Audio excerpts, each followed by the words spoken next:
ভোটের পরেও ভোট ফলতায়। আজ ফলতায় পুনর্নির্বাচন। ফলতায় 285টি বুথে পুনর্নির্বাচন।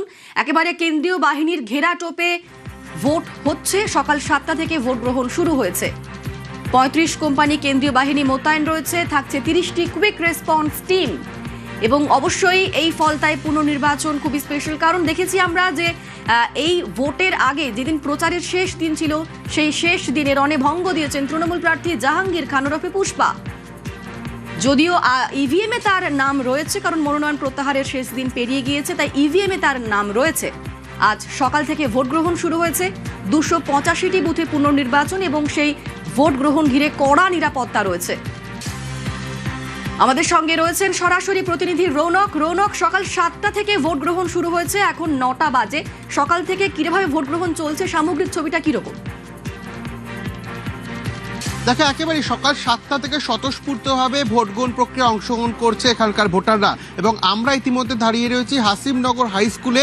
এখানেই কিন্তু সেই প্রতিরোধ বা প্রতিবাদের সূত্রপাত হয়েছিল। গত 29 তারিখে এখানকারই ভোটাররা প্রতিবাদ করেছিলেন যে তাদেরকে ভোট দিতে দেওয়া হচ্ছে না, তাদের ওপর অত্যাচার করা হচ্ছে। তারপরই কিন্তু পুনর্নির্বাচনের দাবি ওঠে। তোমায় দেখানোর চেষ্টা করব, সকাল থেকে এখানে মোট 2টি বুথ রয়েছে, 110 নম্বর এবং 110 নম্বর এ। দুটো বুথেই সকাল 7টা থেকে ভোটারদের লাইন এবং তারা এসে ভোট গ্রহণ প্রক্রিয়া অংশগ্রহণ করছে। এবং তারা যেটা বলছে, গত 15 বছর ধরে তারা ভোট দিতে পারেননি, কিন্তু এই পুনর্নির্বাচন যেটা আজ সকাল থেকে হচ্ছে, এর চিত্র পুরোপুরি অন্যরকম। বহু বছর পর তারা নিজেদের ভোট নিজেরা দিচ্ছেন এবং যে ভোটদান যে একটা উৎসব, সেই উৎসবে সামিল হতে পেরে কিন্তু সকলেই খুশি। এবং বাড়তি নিরাপত্তা রাখা হয়েছে। কুইক রেসপন্স টিমের পাশাপাশি টহল দিচ্ছে এখানে কেন্দ্রীয় বাহিনীর জওয়ানরা, পুলিশ অবজারভাররা প্রতিনিয়ত টহল দিচ্ছে। প্রত্যেকটি জায়গায় কিন্তু নাকা চেকিং করা হয়েছে এবং ভোট কেন্দ্র থেকে কিছুটা দূরত্বে এরকমভাবে ব্যারিকেড করা হয়েছে যাতে বেশি জমায়েত না হয়। সেই কারণেই কিন্তু একদিকে যেমন ভোটাররা তারা স্বতঃস্ফূর্তভাবে ভোট দিচ্ছে, অন্যদিকে যে নিরাপত্তা, সেই নিরাপত্তার বলাও কিন্তু আঁটোসাঁটো করা হয়েছে। এবং এই স্কুল থেকেই প্রতিবাদ শুরু করেছিলেন গত 29 তারিখ ভোটাররা। তারা যে দাবিটি জানিয়েছিলেন যে জাহাঙ্গীর খান এবং তার দলবল তাদেরকে ভোট দিতে দিচ্ছে না, কোনো জায়গায় টেপ, কোনো জায়গায় আতর লাগিয়ে দেওয়া হচ্ছে। আজ সকাল থেকে কিন্তু একেবারে ভিন্ন চিত্র। হাসি মুখে কার্যত ভোটাররা বিভিন্ন বুথে গিয়ে ভোট দিচ্ছে এবং এই ভোট গ্রহণ যে একটা উৎসব, ভোট উৎসব, সেই ভোট উৎসবে কিন্তু সঙ্গে থাকো রৌনক, ভোটাররা কি বলছেন শোনাবো। গরম প্রচন্ড, তো একটু ফাঁকা পাবো তা দেখে এসে ভাবলাম তো একদমই ফাঁকা, খুবই ভালো হলো। এই প্রথম যেন দেখলাম খুব শান্তিপূর্ণভাবে। আগের বারটা খুব ভিড় ছিল, 1-1.5 ঘন্টা দাঁড়িয়েছিলাম, এখন খুব একদমই লাইন নেই, খুব ভালো। আমাদের আগাগোড়ে এই ভোটটা শান্তিপূর্ণ ভোট। হ্যাঁ, গত লোকসভা ভোট থেকে জাহাঙ্গীরের দলবল আমাদের ভোট দিতে দেয়। গত লোকসভা ভোটে যে অভিষেকের যে ভোটটা হয়েছিল, 7 লক্ষ ভোটে জিতেছিল আর কি, মানে আমাদের কাউকে ভোট দিতে দেয়, ঢোকা তো দূরের কথা, রাস্তার উঠতে দেয় না, আমাদের মারধর করে সব তাড়িয়ে দিয়েছে। এইবার একদম খুব শান্তিপূর্ণ, খুব ভালো ভোট হয়েছে। একদম একদম, এমনকি পাড়াতেও খুব শান্তিতে আছি আমরা, কোনো ভয় নেই আর। এই এলাকাটা এত অশান্ত করে দিয়েছিল, খুব শান্তিপ্রিয় থানা দাদা টিম জাহাঙ্গীর যে পালিয়েছে, মানে এত তার চেলা চাম্বাটা, আমার পাড়ার ওই ছেলেরা মানে সকাল হলেই যেন যুদ্ধ করবে তারা। এ ভোট কেন, এমনিতেই সব সময় ভোট দিতে পারছেন না, এমনিতেই গন্ডগোল। আউট, পুষ্পা ঘরে তালা দিয়ে দিয়েছে, চলে গেছে একদম। যাক, খুব ভালো ভোট দিচ্ছি।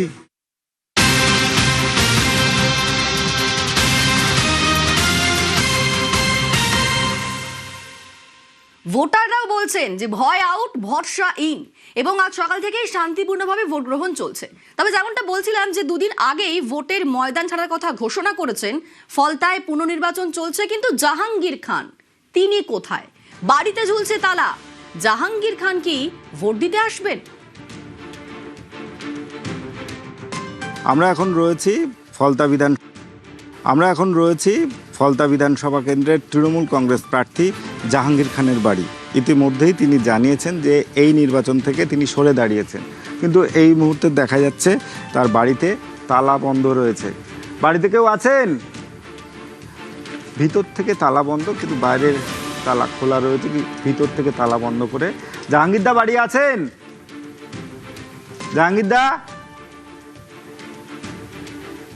দা বাড়িতে আছেন? না, কোনো রকম তার সাড়া মিলছে না। এই যে জাহাঙ্গীর খানের বাড়ি, তার বাড়ির থেকে ঢিলছোড়া দূরত্বে যে স্কুল, সেই স্কুলেই চলছে ভোট গ্রহণ কেন্দ্র। 190 নম্বর বুথে শ্রীরামপুর পশ্চিম দুর্গাপুর প্রাথমিক কেন্দ্রেই গতবারের নির্বাচনে ভোট দিয়েছিলেন জাহাঙ্গীর খান। এই স্কুলের পিছনেই তার বাড়ি, তবে এখনও পর্যন্ত তার দেখা মেলেনি। সকাল থেকেই দেখা গিয়েছে পুরুষ ও মহিলা উভয়েই কিন্তু এই স্কুলে তারা ভোট দিতে আসছেন। ভোট গ্রহণ কেন্দ্রে দেখা যাচ্ছে যে লম্বা লাইন, এবং যারা ভোট দিতে এসছেন পুরুষদের সংখ্যাটা কিছুটা হলেও বেশি। আমরা যদি খুঁজে পাই পুষ্পাকে, নিশ্চয়ই তার সঙ্গে কথা বলবো। তবে এই মুহূর্তে বলা চলে যে এই স্কুলে নির্বিঘ্নে চলছে ভোট, এবং কেন্দ্রীয় বাহিনীর ঘেরাটোপের মধ্য দিয়েই 190 এবং 92 নম্বর বুথে চলছে নির্বাচন। ক্যামেরায় মনোজের সঙ্গে অর্পণ মণ্ডল, নিউজ 18 বাংলা, ফলতা। পরের খবরে নজর রাখবো, মাছ বন্ধের জুজুব হোতা। এবার 5 টাকায় মিলবে মাছ ভাত। ডিম ভাতের জায়গায় এবার মাছ ভাত। গরিবদের 5 টাকায় মাছ ভাত সরকারের প্রতিশ্রুতি পূরণ বিজেপি সরকারের।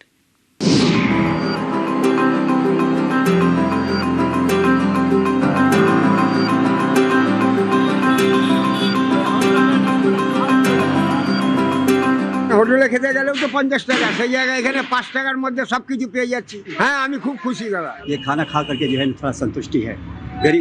एक गरीब आदमी के लिए बहुत अच्छा है।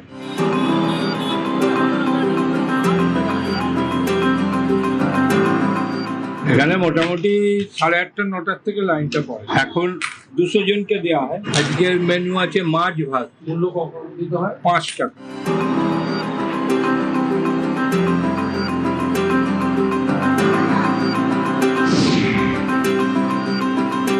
এখন সিস্টেম হয়েছে মাছের ঝোল ভাত। এইটা হচ্ছে 200 জনের ক্যান্টিন, হাসপাতাল আছে 50 জন, টোটাল আমার এখানে 250 জনের খাবার হয়। খাবার শুরু হয় আপনার 1টা থেকে।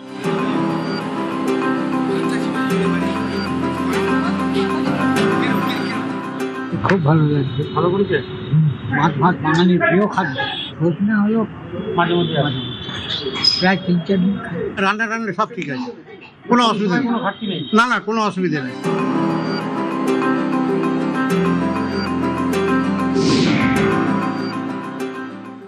পাটুলিতে ভাসমান বাজার, রক্ষণাবেক্ষণের অভাবে তার বেহাল অবস্থা।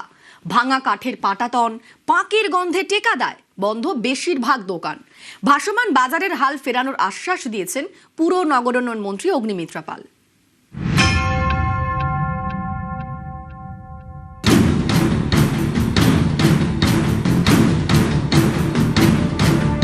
কোথাও ভাঙা পাটাতন, কোথাও আবর্জনার স্তূপ, কোথাও পাঁকের গন্ধের টেকা দায়। একসময়ে এটাই ছিল সুসজ্জিত বাজার, ফ্লোটিং বাজার। 2020 সালে আমফানের পর থেকে ভাঙাচোরা অবস্থায় পড়ে রয়েছে পাটুলির এই ভাসমান বাজার।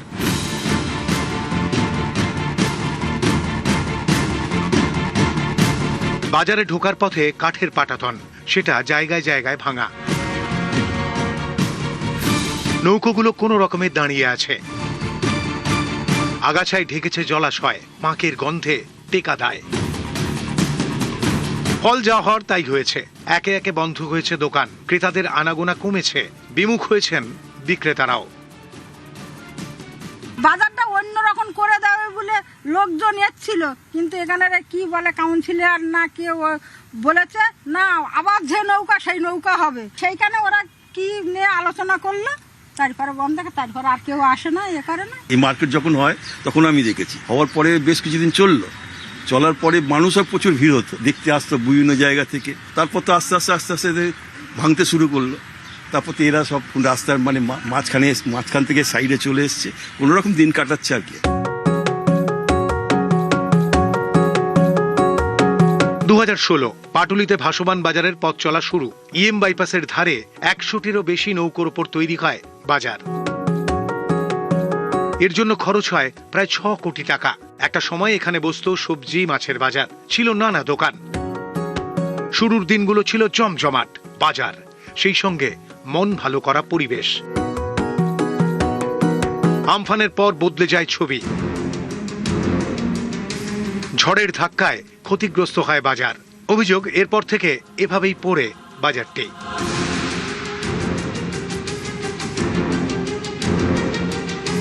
অনেক চেষ্টা করেছি, বিভিন্ন জায়গায় চিঠি দিয়েছি, রিপেয়ারিং এর জন্য আবেদন করেছি। কেএমডি এর সিইও যিনি আছেন, সিইওকে চিঠি দেওয়া হয়েছে, জানাব ফিরাদ হাকিমকেও কেএমডিএ মার্কেট সম্বন্ধে জানানো হয়েছে, বারে বারে সুফল পাইনি। এলাকার উন্নয়নের ক্ষেত্রে যেখানে যেখানে যতক্ষণ পর্যন্ত আমি পৌর প্রতিনিধি, আমার টেনিয়র আছে, আমি সব জায়গায় আবার জানাবো। রাজ্যে পালা বদলের পর এখন হাল ফেরার আশা।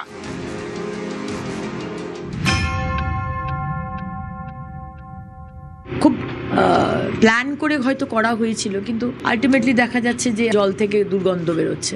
তো এগুলো সবই করা হবে, মানে অনেক কিছু আমাদের প্ল্যানিং এর মধ্যে রয়েছে। এবং আমি যেহেতু একটি ক্রিয়েটিভ জগৎ থেকে আসি, আমার এগুলো নিয়ে আরো বেশি ভালো লাগে কাজ করতে আর কি। বিশ্বাস রাখুন, এগুলো সবকিছু নিয়ে আমরা ভাববো, মাননীয় মুখ্যমন্ত্রীর নেতৃত্বে অনেক ভালো কাজ হবে। এখানকার ব্যবসায়ীরা তারা আশা রাখছেন যে নতুন যে সরকার ক্ষমতায় এসেছে, তারা এই যে জায়গা রয়েছে সেই জায়গার ভোল বদলে দিতে পারে এবং নতুন ভোরের নতুন বাজারের আশা রাখছেন তারা। ক্যামেরায় অর্চনের সঙ্গে প্রীতি, নিউজ 18 বাংলা, কলকাতা।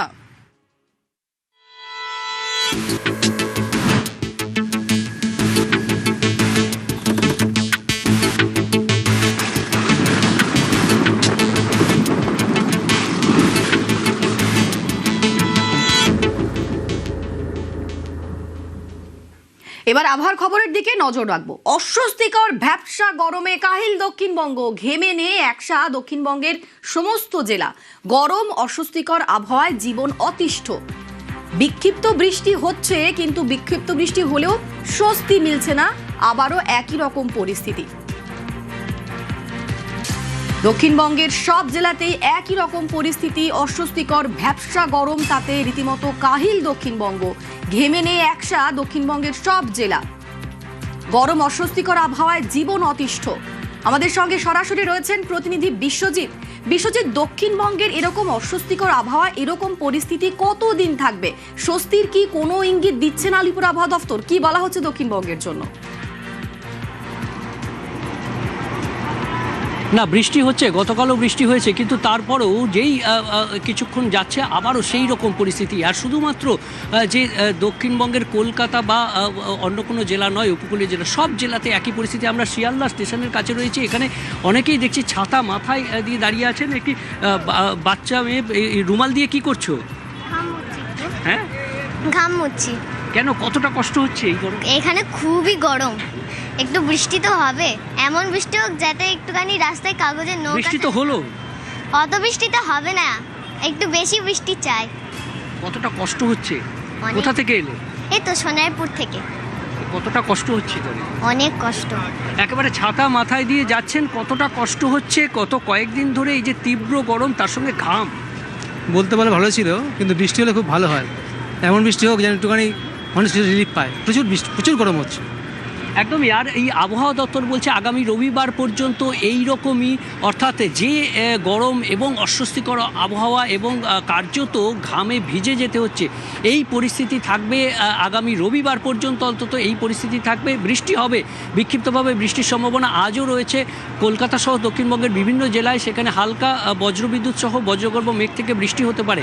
তবে এই যে পরিস্থিতি সেটা থাকবে, অর্থাৎ গরম এবং অস্বস্তির পরিস্থিতি। সবথেকে বেশি গরম এবং অস্বস্তির পরিবেশ হবে বাঁকুড়া, পুরুলিয়া, পশ্চিম মেদিনীপুর, ঝাড়গ্রাম সহ বেশ কিছু জেলা, যেটুকু পশ্চিমের জেলা, সেই পশ্চিমের জেলাতে আরও এই পরিস্থিতি। যারা রয়েছেন এই যে শিয়ালদা স্টেশন থেকে আমরা দেখছি যে যারা আসছেন, একেবারেই বিশ্বজিৎ, প্রত্যেকেরই গলদঘর্ম অবস্থা। এই গরমে ঘেমে নেই একসা, কিন্তু বিক্ষিপ্ত বৃষ্টি হলেও স্বস্তি মিলছে না। দক্ষিণবঙ্গের প্রায় সব জেলাতেই একই রকম পরিস্থিতি। পুড়ছে ভারতের 100 শহর, বিশ্বের সবচেয়ে তপ্ত 100 শহরই ভারতের। AQI.in এর লাইভ তাপমাত্রা র্যাঙ্কিং এ তথ্য। মঙ্গলবার দুপুরের সমীক্ষায় তথ্য, 100 শহরের তাপমাত্রা ছিল 44 থেকে 48 ডিগ্রি সেলসিয়াসের মধ্যে। তালিকায় নয়াদিল্লি, চণ্ডীগড়, আগ্রা থেকে অযোধ্যা, হরিদ্বার, সব জায়গাতেই অস্বস্তিকর গরম এবং তাপমাত্রা ক্রমশ বাড়ছে।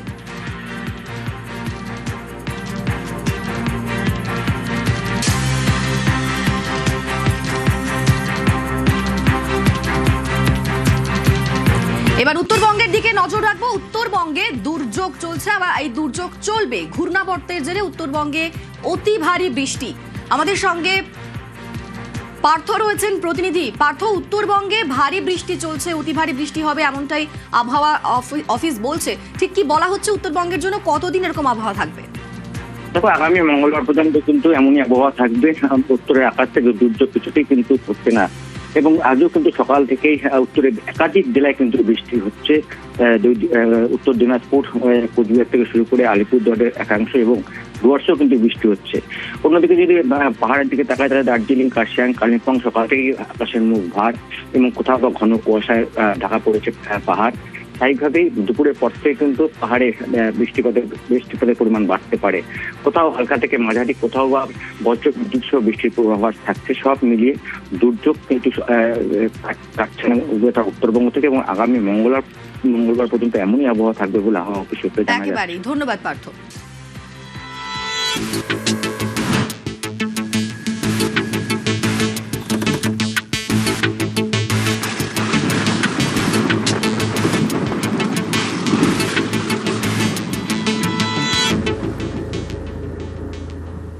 ছোট থেকে ইস্ট বেঙ্গলের সমর্থক হাওড়ার প্রদীপ দাস। জন্ম থেকে দেখতে পান না, তবু মাঠে যান। মনের দ্বীপ জেলে মশালের আঁচ গায়ে মাখেন। ছোট থেকেই আমি অমুক দলের অন্ধভক্ত, আমার বন্ধু সে আবার তমুক দলের অন্ধভক্ত। কিন্তু বিশ্বাস করুন, এরকম একজন মানুষ আছেন যিনি সত্যি অন্ধ, তবে তিনি অন্ধভক্ত, প্রদীপ দাস।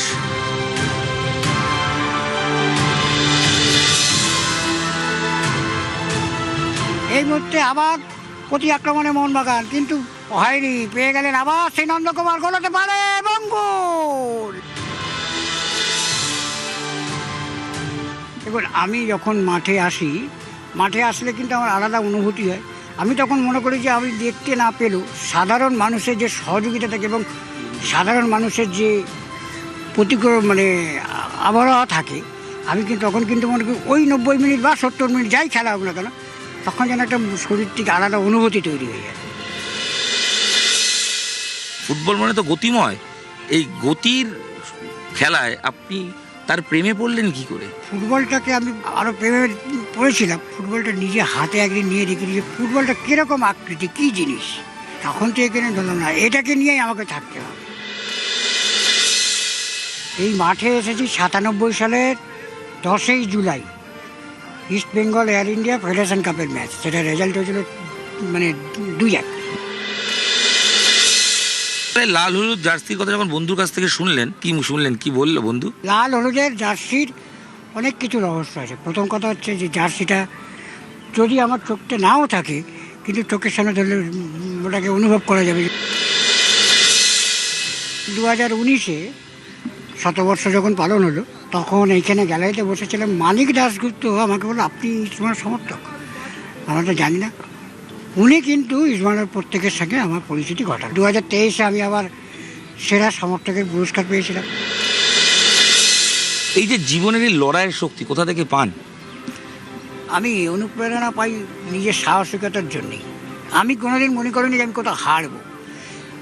এখন প্রতিবন্ধীরা কিন্তু সবচেয়ে সফল ব্যক্তি, এবং আমিও তার মধ্যে একজন। কোনো আক্ষেপ জীবনে? না, যে আক্ষেপ রয়ে গেল? আক্ষেপ এখনো পর্যন্ত রয়েছে। যে আইএসএল পড়শি ক্লাব পেয়েছে, আমরা এখনো পাইনি। আইএসএলটা পেলে আশা করি ভগবান আক্ষেপ আমরা পূরণ করব।